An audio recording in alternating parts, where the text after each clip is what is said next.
Kailangan ay kayang-kaya nating lumaban na tayo lang for about 20 to 30 days. Kung sakaling magkaroon ng gera o kaguluhan man dito sa ating lugar,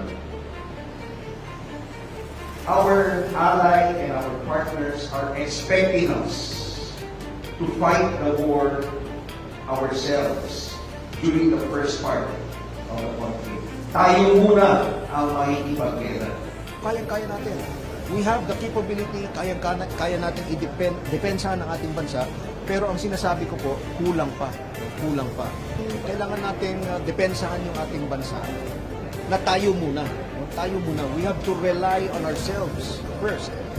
Kaya talagang tuloy-tuloy yung ating mga exercises. Katulad nga nitong exercise na to, it depends also on the threats that we will be facing. So hindi namin talaga ma-predict. But of course, ang utos ng ating Pangulo, si President Ferdinand Marcos Jr., is that we should be able to fight and preserve our forces for at least 20 days, hanggang 30 days.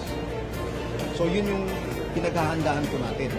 Kailangan ay kayang-kaya nating lumaban na tayo lang for about 20 to 30 days.